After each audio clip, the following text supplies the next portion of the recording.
함께 보도록 하겠습니다. 요한복음 12장입니다. 요한복음 12장 1절로 8절까지 말씀.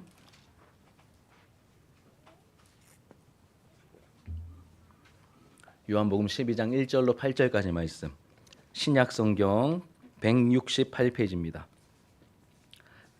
한 절씩 읽고 우리 8절은 같이 읽겠습니다.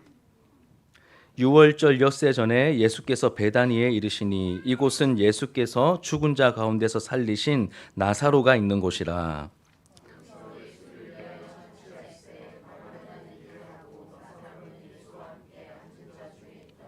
마리아는 지극히 비싼 향유 곧 순전한 나드 한 근을 가져다가 예수의 발에 붓고 자기 머리털로 그의 발을 닦으니 향유 냄새가 집에 가득하더라.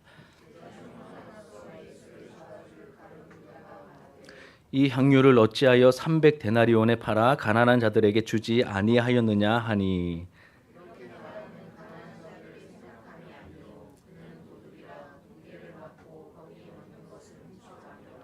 예수께서 이르시되 그를 가만두어 나의 장리할 날을 위하여 그것을 간직하게 하라.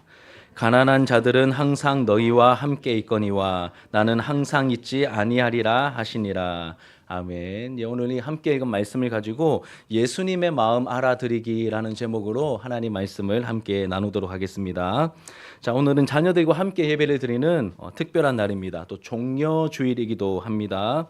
예수님 시대 사람들은 예수님을 이 로마 제국과 헤롯 왕의 그러한 지배로부터 해방시켜 주실 분으로 기대하고 있었습니다. 그래서 이 예수님이 예루살렘 성으로 들어오셨을 때 사람들이 이제 예수님만 오시면 이제 끝이야. 이제 로마 제국도 헤롯 왕과도 다 쫓겨날 거야라고 흥분된 모습으로 흥분된 기대를 가지고 종려나무 가지를 흔들며 그렇게 예수님을 맞이했습니다. 호산나 우리를 구원하소서 다윗의 자손이여 호산나라고 외치면서 그렇게 예수님을 환영했죠. 우리 그림 좀 보여주시면 아이들이 있어서 그림 몇 장 준비했는데 종려나무 아시죠, 그렇죠? 종려나무 우리 교회 입구에 오면 비슷하게 생긴 거 하나 있죠. 화분 큰 거. 예, 그런 잎을 이렇게 흔들면서 이 승리를 상징하는 이 종려나무까지를 흔들었습니다. 그 오른쪽에는 저 종려나무가 이게 대추야자라고도 하더라고요. 그래서 열매가 맺혀 있는 모습입니다. 저 이제 종려나무 가지가 여리고에 많이 난다고 해요. 그래서 아마 여리고에서부터 가지고 온 것이 아닐까 싶습니다. 그래서 이것을 흔들면서 예수님을 호산나라고 외치면서 예수님을 환영합니다. 요한복음 12장 우리 12절과 13절 같이 한번 읽겠습니다. 12절 13절 시작. 그 이튿날에는 명절에 온 큰 무리가 예수께서 예루살렘으로 오신다는 것을 듣고 종려나무 가지를 맞으러 나가 외치되 호산나 찬송하리로다 주의 이름으로 오시느니 곧 이스라엘의 왕이시여 하더라. 아멘. 하지만 예수님은 여러분 우리를 죄와 죽음으로부터 구원하시기 위해 십자가를 지시려고 예루살렘에 오신 거였습니다. 사람들의 기대는 왕이 되실 거야. 그리고 로마 제국을 쫓아내 주실 거야. 우리도 한자리 할 거야. 이런 기대를 가지고 있었지만 실제로 예수님은 우리의 죄 문제를 해결해 주시기 위해서 십자가를 지시려고 예수님께서 오신 것이었습니다. 안타깝게도 이 사실을 제대로 알고 예수님을 환영한 사람은 거의 없어 보입니다. 이렇게 예수님께서 십자가를 지시기 위해 예루살렘에 들어오신 이 종려나무 가지를 흔들면서 예수님께서 들어오신 그 날을 기념하는 주일이 바로 오늘 종려주일이고 오늘부터 시작되는 한 주간을 예수님께서 십자가를 지신 그 고난의 주간, 고난주간이라고 우리가 부르는 것이죠. 오늘은 종려주일이기 때문에 예수님께서 예루살렘 성에 들어가기 직전에 있었던 굉장히 중요한 사건 하나, 이 에피소드 하나를 함께 살펴보려고 합니다.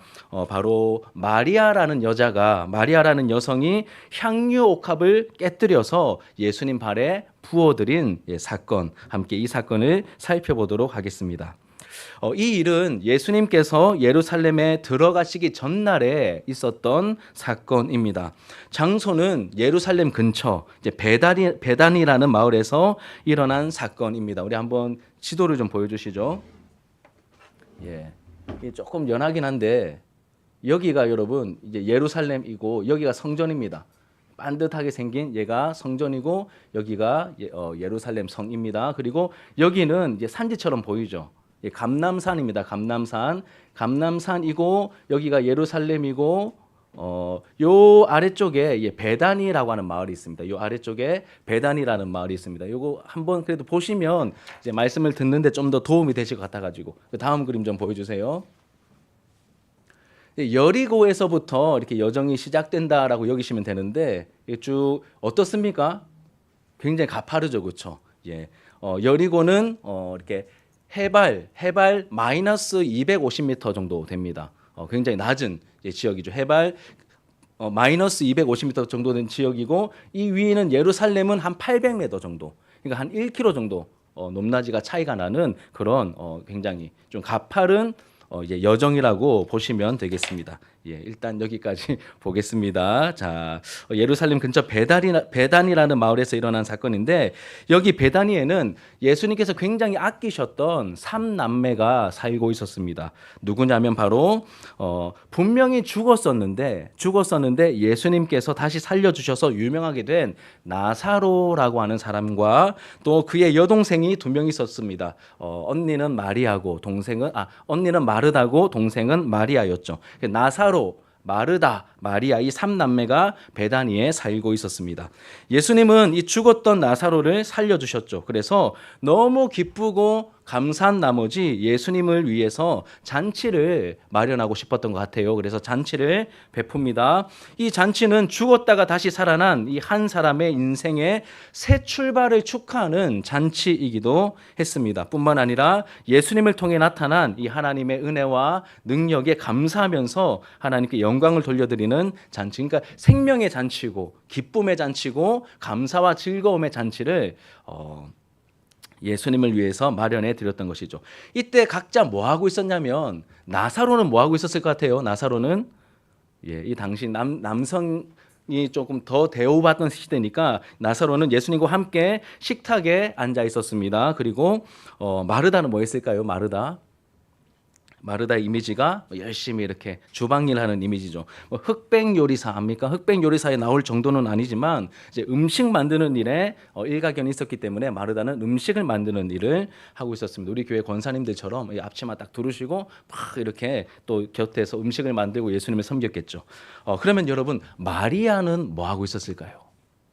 나사로는 예수님과 함께 앉아 있고 마르다는 막 뭘 준비하고 있고 그러면 여러분 마리아는 뭐 하고 있었을까요? 우리 3절을 같이 한번 읽어보겠습니다. 3절 시작. 마리아는 지극히 비싼 향유 곧 순전한 나드 한 근을 가져다가 예수의 발에 붓고 자기 머리털로 그의 발을 닦으니 향유 냄새가 집에 가득하더라. 아멘.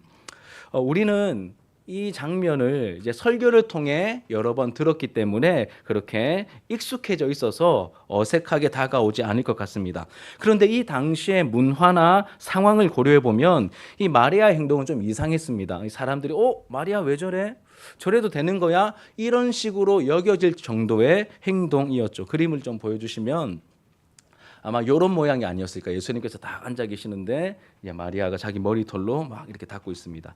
이 행동을 하나씩 좀 뜯어서 살펴보면 지극히 비싼 향유 곧 순전한 나드 한 근을 드렸다라고 되어 있는데 지극히 비싼 아주 비싸다는 뜻이죠. 설명이 더 필요 없어 보입니다. 순전한이라는 뜻은 불순물이 하나도 섞이지 않았다는 뜻입니다. 여러분 그냥 금이 있고 또 뭐가 있습니까? 순금이 있죠. 그 순금할 때처럼 이렇게 순전한 이렇게 순금처럼 이게 순전한 불순물이 섞이지 않은 상태라는 뜻입니다. 이 나드는 뭐냐면 나드는 히말리아 아시죠? 히말리아 산맥 가장 높은 산맥이죠. 이 히말리아 고산지대에서 자라는 식물의 뿌리에서 채취한 향료라고 합니다. 그리고 이제 이거를 이제 수입했었는데 인도에서부터 수입해 왔었기 때문에 히말라야 고산지대에 있는 그 식물의 뿌리로 만든 것 자체가 귀한데 이것을 또 예루살렘에 있는 지역까지 가지고 오려면 그 먼 거리를 또 수입해서 가져와야 했습니다. 그래서 굉장히 고가의 향료였겠죠. 그럼 옥합은 뭐냐면 여러분 옥합은 이제 알라바스터라고 하는데 이 대리석의 일종이라고 합니다. 대리석의 일종. 쉽게 말해서 그냥 향수병인데 그 당시에 향수병을 말합니다. 향기가 날아가면 안 되니까 앞에 밀봉을 해놨대요. 향료컵을 우리가 어떻게 알고 있습니까? 향료컵을 열었다라고 안 하고 어떻게 합니까? 향료컵을 깨뜨렸다고. 그 당시에는 열 수 없었던 구조이기 때문에 깨뜨려야 쓸 수 있어서 향료컵을 깨뜨려 사용했었습니다. 근데 한근이래요. 한근. 뭐 돼지고기 한근할 때 그 정도 한근인지는 잘 모르겠지만 이 한근은 이제 한 340g 정도, 우리가 이해할 수 있는 수치로 하면 한 340g 정도. 그러면 향수 쓰시는 분들 있으시죠? 큰 용기도 보통 100ml거든요. 그런데 340g이면 굉장히 많은 이 양이라는 것을 알 수 있을 것입니다. 근데 이 값비싼 이 많은 향료를, 이 향료 옥합을 어떻게 합니까? 한 근을 예수님의 발에 깨뜨려 부어 드렸다라고 말합니다. 이 당시의 풍습은 이렇습니다. 중요한 손님이 오셨을 때 머리에 기름을 조금 발라드리고 뿌려드리는 이러한 관례가 있었지만 아주 적은 양의 기름만 사용했습니다. 아주 적은 양의 기름만 사용했고, 그것도 발이 아니라 어디에 뿌렸다고요? 머리에 뿌리거나 바르는 것이 일반적인 모습이었습니다. 근데 우리 요한복음에서는 어디다 뿌린 걸로 되어 있죠? 어디다 깨뜨립니까? 발에 깨뜨린 걸로 되어 있지만 마태복음과 마가복음에 보면 머리에 부었다고 되어 있습니다. 그럼 어떻게 된 걸까요? 어디는 머리고 어디는 발이고. 그래서 우리가 이렇게 정리해 볼 수 있습니다. 양이 조금이 아니라 340g이면 뭐 이것보다 더 많은 양이 될 것 같아요. 이거를 머리에 부으면 어떻게 될까요? 흘러내리겠죠. 흘러내려서 어디까지 이르겠습니까? 발까지 가는 거예요. 예, 많은 양을 상상할 수 없을 정도로 많은 양을 이렇게 한 번에 깨뜨려서 예수님의 머리에 부어드렸고 그게 발에까지 적시게 된 것입니다. 여기서 끝이 아니죠. 마리아는 자신의 머리카락으로 예수님의 발을 닦아드리고 있습니다. 이 그림처럼 아마 이런 모습이 아니었을까 싶습니다. 지금도 여성의 머리털은 좀 나름의 상징적인 그런 의미를 가지고 있죠. 이 여성의 머리카락은 그 당시에는 자존심이고 그리고 여성의 영광스러움이었습니다. 그리고 함부로 머리털을 보이지 않았습니다. 베일 같은 거, 스카프 비스무리한 거 이렇게 쓰고 다녔기 때문에 함부로 외간 남자 앞에서 이 머리털을 보여드리지 않았습니다. 예수님 앞에서 마리아가 머리를 풀어 헤치고 발로 닦고 있죠. 우리 교회에서 최고의 이렇게 머릿결은 누구를 꼽을 수 있겠습니까? 몇 명 생각, 뭐 서희도 생각나고 하늘이도 생각나고 하는데 만약에 우리 하늘이가 옆에 있는 우리 신창호 선생님 발을 이렇게 막 생각만 해도 조금 좀 거시기 하지 않습니까? 좀 아찔하기도 하고. 예. 근데 실제로 그런 행동을 마리아가 옛 시절에 그렇게 했다는 것이죠. 다 정리해 보면 이 마리아는 지금 자신이 가진 가장 귀한 물건 중에 가장 값진 걸 예수님 앞에 가지고 나와서 아낌없이 부어 드렸다는 것이죠. 얼마나 많이 부어 드렸던지 그게 흘러내려서 발을 적실 정도로 순전한 아들을 다 부어 드렸습니다. 게다가 여성의 자존심과 영광이라고 할 수 있는 이 머리털을 풀어 헤쳐서 그 발을 닦아 드리죠. 그러자 이 향이, 그럼 페브리즈 몇 번만 뿌려도 어떻습니까? 향이 막 향내가 나는데 이 많은 양의 이 진한 이 원액을 깨뜨려서 막 흘러내릴 정도로 깨뜨려 버리니까 그 온 방에 이 나드 향이 가득 짙게 났을 것입니다. 이 마리아의 행동은 예수님 보시기에 향기로운 행동이었음을 우리에게 보여주는 것이죠. 자, 여러분, 그러면 여러분 생각에 이 마리아의 행동이 좀 어떻게 다가오십니까? 성경의 내용을 잘 모른다고 생각하시고 마리아의 행동 괜찮은 것 같다. 혹은 좀 이해 안 된다. 1번과 2번이 있는데 마음으로 한번 손들어 보시기 바랍니다. 괜찮은 것 같다. 예. 좀 이상하다. 예.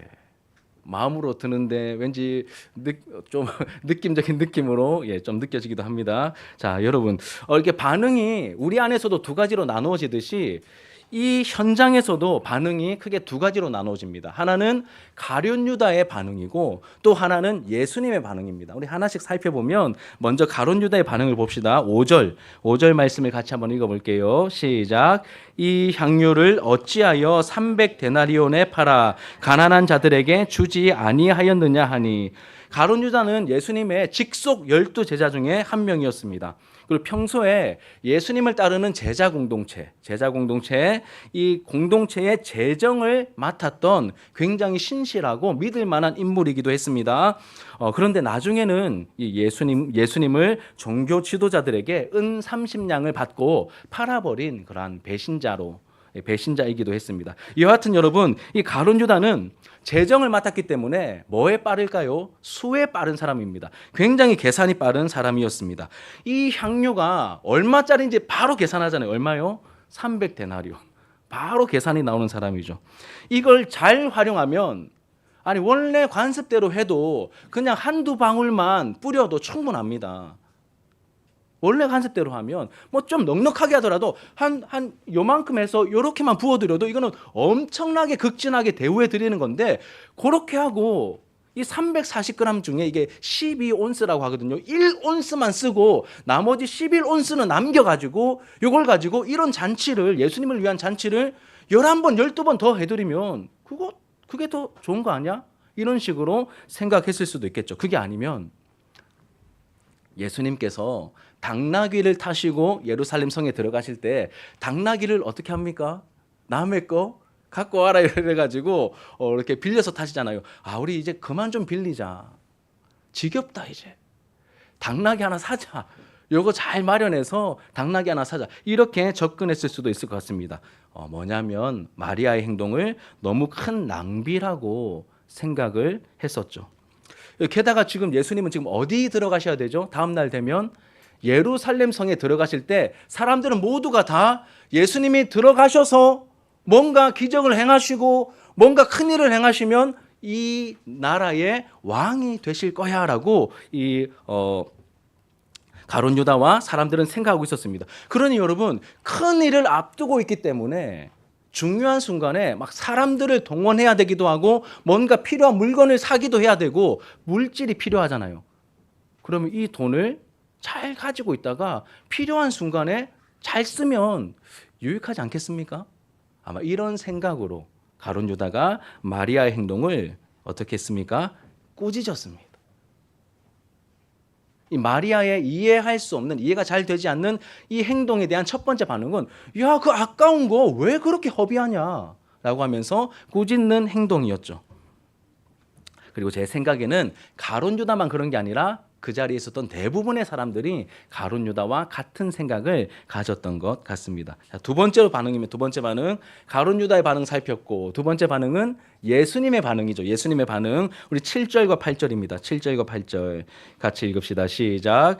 예수께서 이르시되 그를 가만두어 나의 장례할 날을 위하여 그것을 간직하게 하라. 가난한 자들은 항상 너희와 함께 있거니와 나는 항상 있지 아니하리라 하시니라. 아멘. 예수님은 마리아의 행동을 다르게 보시고 다르게 평가하시죠. 마리아의 행동을 귀하게 여기시고 고마워하시며 지지해 주십니다. 근데 이 요한복음의 표현은 좀 약해요. 나의 장례할 날을 예비하였다 이렇게 큰 칭찬을 해주시지만 조금 약합니다. 그래서 같은 사건을 다루고 있는 마태복음 26장 13절에 보시면 어떻게 또 말씀하셨냐면 같이 한번 읽어볼까요? 마태복음 26장 13절 시작. 내가 진실로 너희에게 이르노니 천하에 어디서든지 이 복음이 전파되는 곳에서는 이 여자가 행한 일도 말하여 그를 기억하리라 하시니라. 예수님께서 이렇게 말씀, 내가 진짜로 한마디 하는데, 이 사건에 대해서 한마디 하는데 천하에 어디서든지 이 예수님에 대한, 나에 대한 복음이 전해질 때 이 여자가 행한 일도 함께 플러스로 전해질 거야. 이렇게 말씀하시는 거예요. 그냥 칭찬이 아니라 어떤 칭찬입니까? 엄청난 칭찬이라는 것을 우리가 알게 됩니다. 자, 그러면 여러분 다시 한번 질문을 드릴게요. 자, 여러분은 마리아에게 해주신 이 예수님의 칭찬, 아니요 극찬이 이해가 되십니까? 인정이 되시나요? 마리아의 행동은 이만큼 칭찬받을 만해 라고 여겨지십니까? 아니면 이 칭찬 받을 만한 행동처럼 보이지만 좀 너무 과하다. 이 두 가지 중에 하나겠죠. 그렇죠? 정당한 것 같으시면 예수님의 이 칭찬이, 예수님의 복음이 전해질 때마다 이 마리아의 행동도 같이 전해질 만큼의 어떤 행동처럼 여겨지세요? 아니면 예수님께서 예수님 조금 요 때는 조금 이렇게 실수하신 것 같다 이런 생각이 드십니까? 제가 어렸을 때 봤던 이제 TV 중에 지금도 하더라고요. 제가 인터넷 찾아보니까 근데 주일 요 시간에 하더라고요. 그러니까 제가 볼 수가 없죠. 이렇게 TV 쇼 진품 명품이라고 아십니까? 요런 옛날엔 요 분이 이렇게 진행하셨는데 요즘은 또 다른 분이 젊은 분이 하시더라고요. TV쇼 진품 명품이라는 이제 TV 프로그램이 있습니다. 이 뭐 하는 거냐면 별로 관심 없죠. 그렇죠. 이렇게 집에 있는 골동품 같은 거를 가지고 옵니다. 그러면 전문가 패널들이 쭉 앉아 가지고 이거를 감정을 해요. 그러면 같이 나와 있는 몇몇 이렇게 연예인 게스트들이 이걸 딱 보고 이건 얼마짜리야? 이거 대충 얼마짜리 이렇게 하면 가장 그 값에 이 전문가들이 감정을 내린 값에 가까운 사람이 선물을 받습니다. 이렇게 차곡차곡 쌓여가지고 인형 선물 받다가 인형 제일 많은 사람이 마지막에 큰 선물 받아가는 뭐 그런 식의 프로그램입니다. 그런데 제가 왜 이 말씀을 드리냐면 이런 경우가 있습니다. 그냥 뭐 누리끼리한 살짝 푸른빛 또는 푸른빛이 도는 개밥그릇 같은 거 하나 갖고 와요. 개밥그릇 같은 거 가져오면 아니면 옛날 책자 같은 거 막 다 너덜너덜해진 책자 같은 거 하나 갖고 옵니다. 딱 보면 그냥 우리 같은 비전문가가 보면 뭐야 이거 그냥 오래된 그릇이네. 푸른빛이 조금 돌긴 하지만 뭐 많이 줘야 뭐 이렇게 한 10만 원? 사실 난 필요 없어서 나는 그냥 이거 없어도 되는데 뭐 한 10만 원 좀 줄까? 책자는 오래됐으니까 뭐 한 30만 원 좀 쳐줄까? 이렇게 하고 막 감정을 합니다. 이렇게 뭐 이렇게 모르는 비전문가들이 막 이건 얼마 그럼 보면서 TV 보는 사람들도 대충 이거는 뭐 많이 좀 100만 원 이렇게 합니다. 그런데 그 개밥그릇처럼 생긴 그거를 이렇게 막 전문가들이 막 흰 장갑 끼고 막 눈에 막 끼우고 이래가지고 막 살펴봅니다. 막 그러다가 감정가를 딱 때리는데 8천만 원. 그 책자는 한글로 기록된 초기 책자 이러면서 굉장히 희귀본 이러면서 막 1억 몇천 막 이렇게 나옵니다.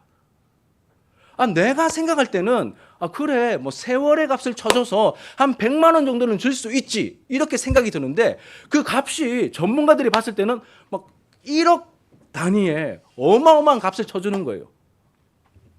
제가 왜 이 말씀을 드리냐면 마리아의 행동이 그래 칭찬받을 만한 행동이라고 인정이 된다 하더라도 이게 이렇게까지 나 수치로 따지면 한 100만 원짜리 정도 칭찬 그래 인정돼 싶은데 예수님께서 이 마리아의 행동은 10억짜리 칭찬을 받을 만한 행동이야 이렇게 말씀하시니까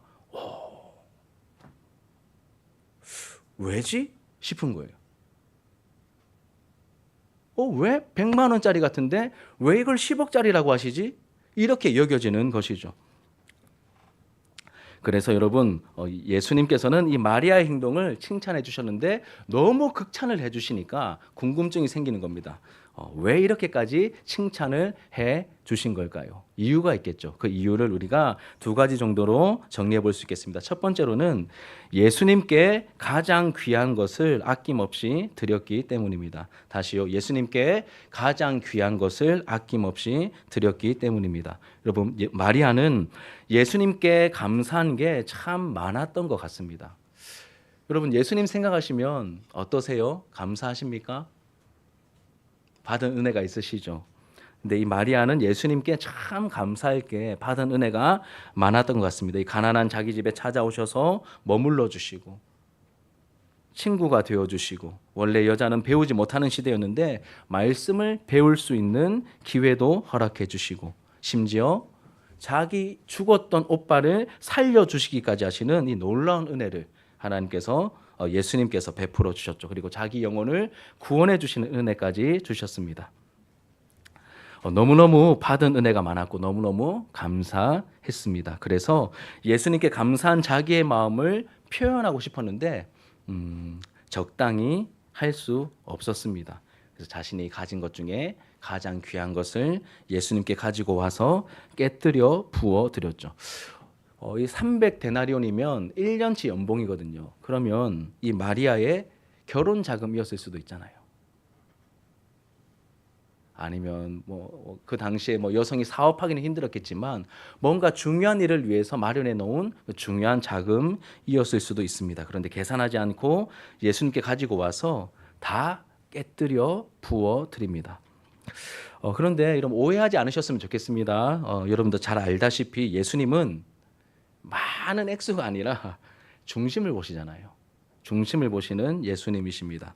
이제 절대 평가가 아니라 이제 상대 평가입니다. 상대 평가. 다음 그림 하나 보여주시죠. 예. 마지막 그림인데 성전에서 없습니까? 예. 없답니다. 전달이 잘못된 것 같습니다. 성전에서 예수님께서 이제 제자들과 함께 있을 때 두 사람이 헌금을 하러 옵니다. 그래서 이제 성전 앞에 헌금을 넣는 그런 통이 있었거든요. 거기에 한 부자가 이렇게 뭉탱이 돈을 넣습니다. 그러자 막 뭉탱이 돈 넣는 소리가 들렸겠죠.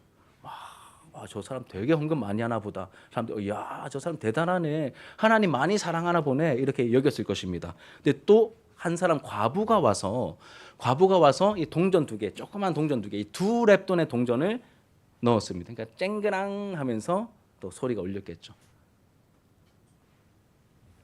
그 모습을 보신 예수님께서 어떻게 평가하십니까? 저 부자보다 그 과부가 더 많이 넣었다.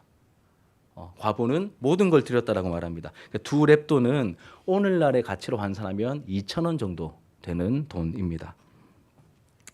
그러니 여러분 액수가 아니라 우리의 마음과 중심을 보시는 하나님이시라는 것을 우리가 또 기억해야 합니다. 아끼는 마음과 적당히 드리는 마음이 아니라 그 과부는 모든 것을 아낌없이 다 주님께 드렸던 것이죠.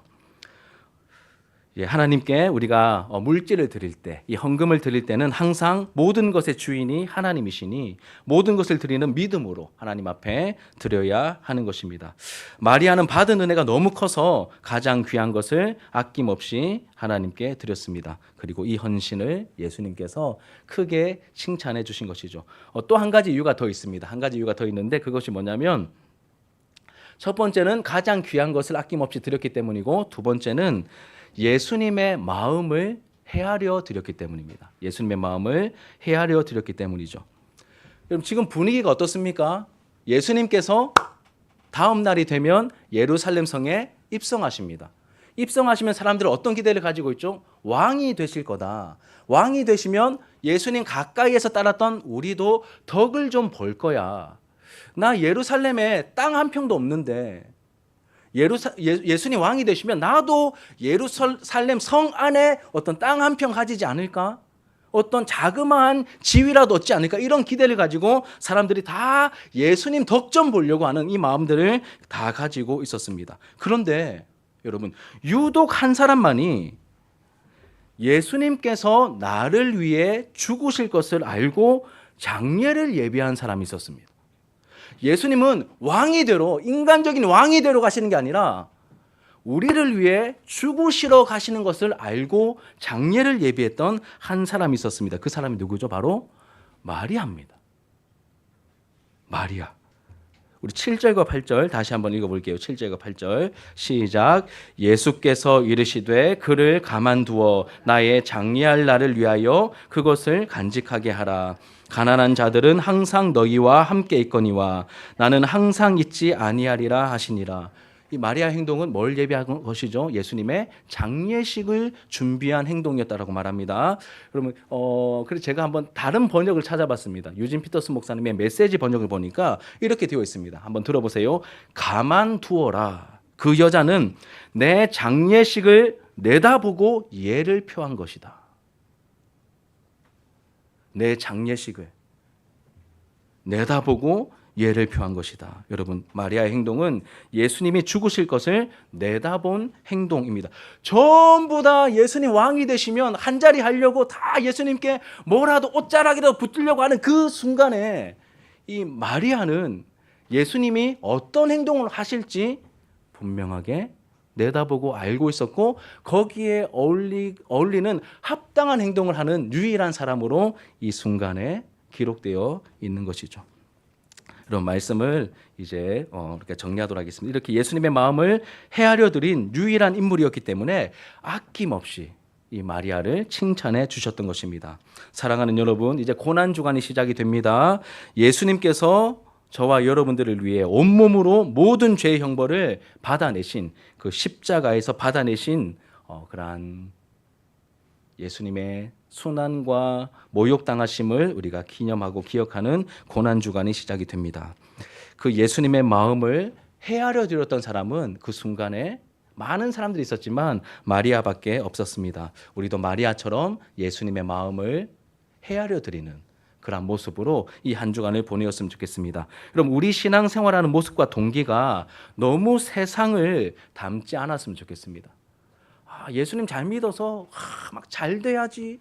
막 예수님 잘 믿어서 막 성공해야지.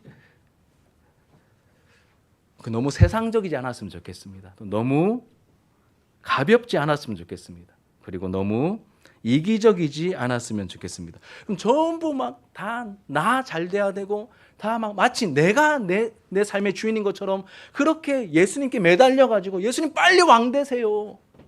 빨리 뭐 좀 주세요.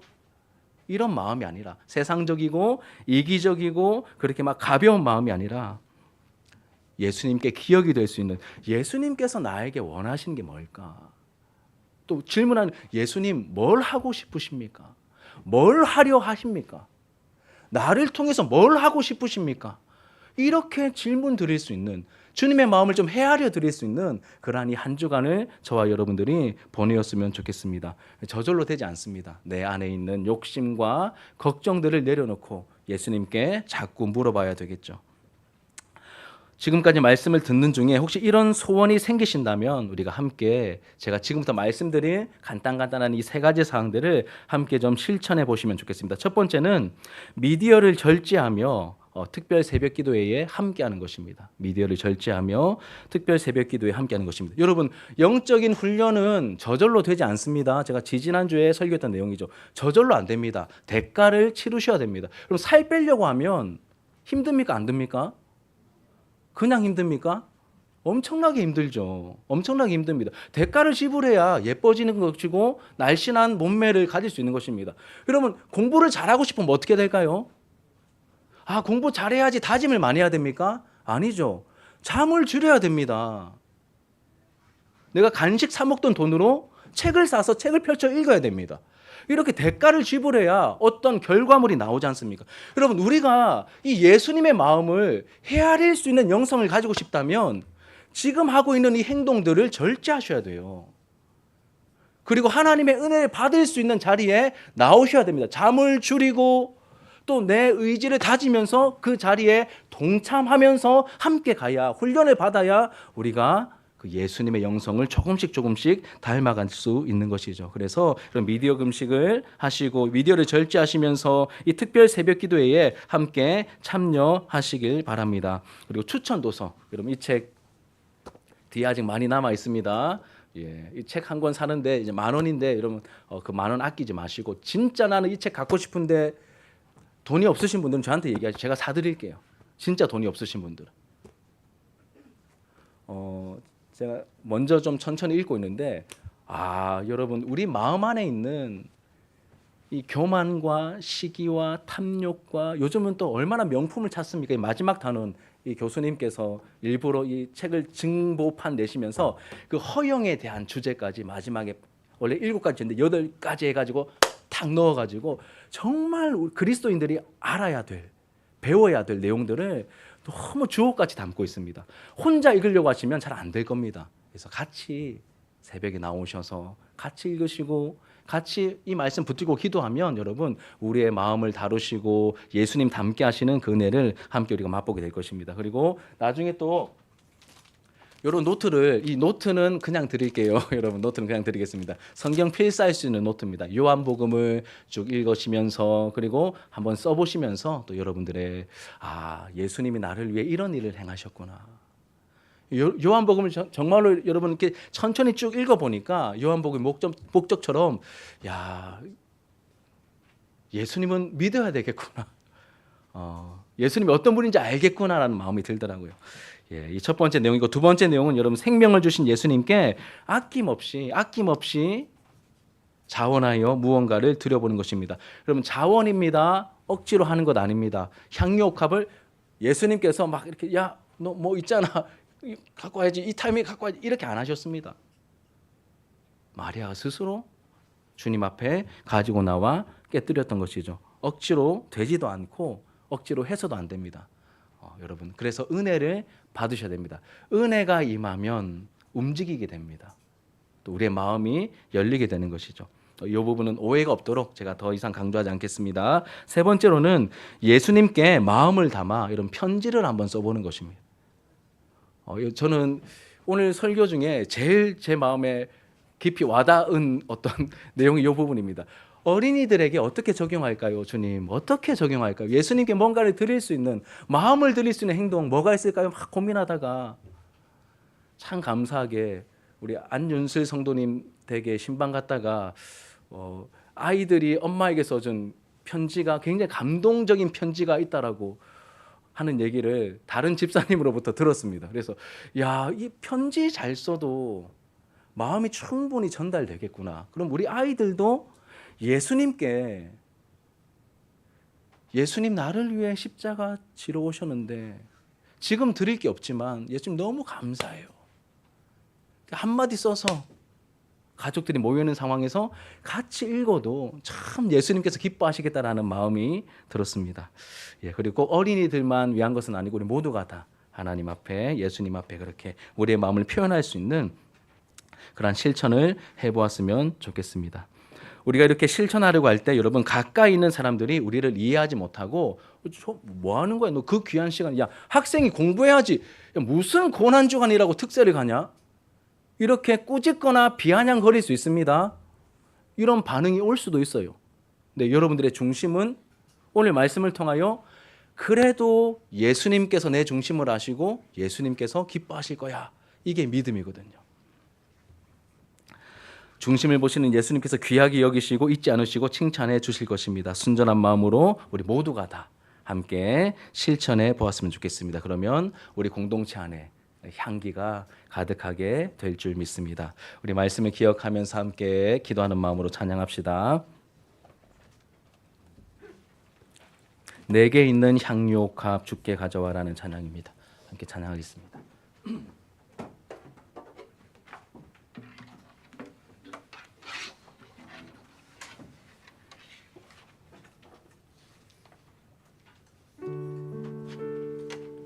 우리 가사를 여러분 천천히 묵상하시다 보면 오늘 제가 말씀드린 설교 내용이 다 그대로 담겨 있습니다. 우리 고백하는 마음으로 함께 찬양해 봅시다.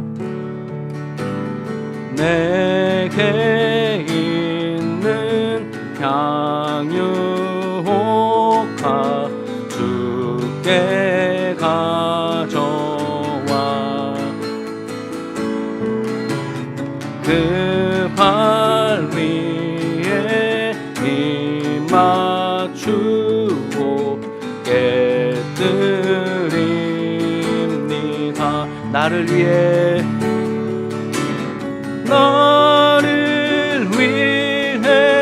험한 산길 오르신 그 발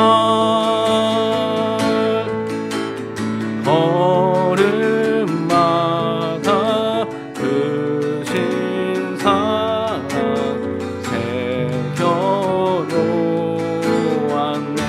새겨놓았네.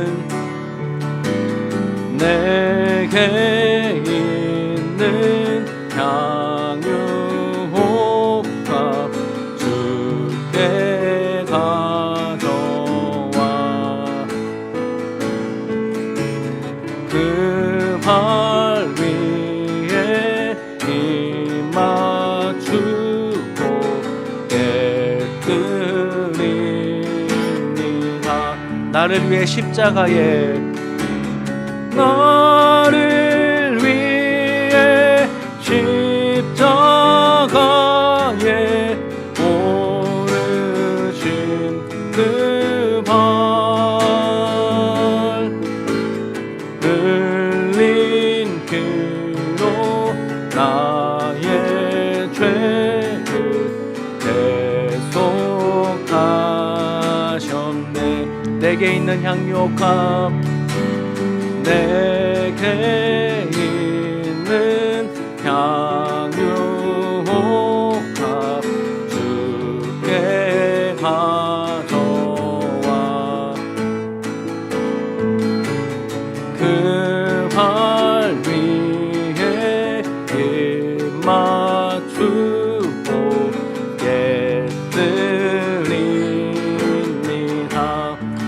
다시 이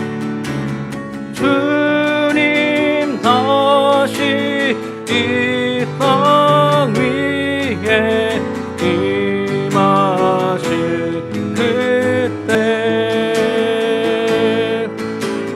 주의 크신 사랑으로 날 받아주소서.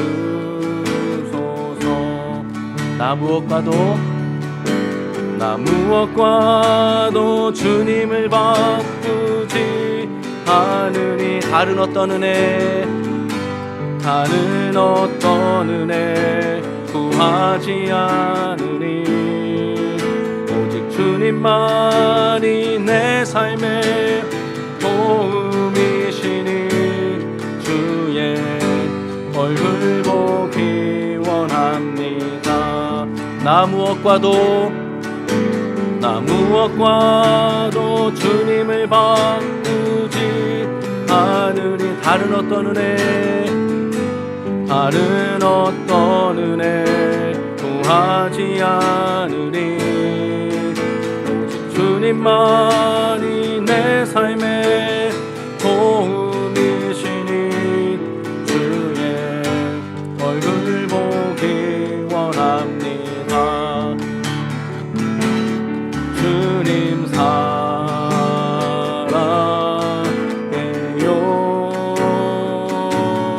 온 마음과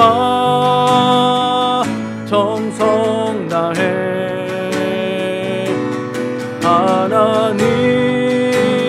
하나님의 신실한 친구 되기 원합니다. 주님 사랑해요. 주님 사랑해요. 온 마음과 정성 다해 하나님의 신실한 친구 되기. 우리 한 번 더 고백합시다. 주님 사랑합니다. 주님 사랑해요.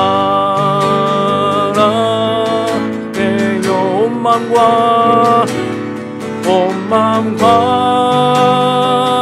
정성 다해 하나님의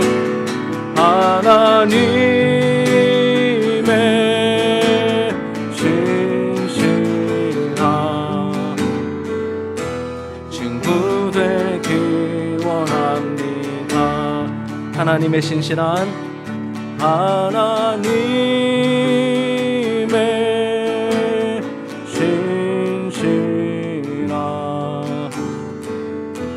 친구 되기 원합니다.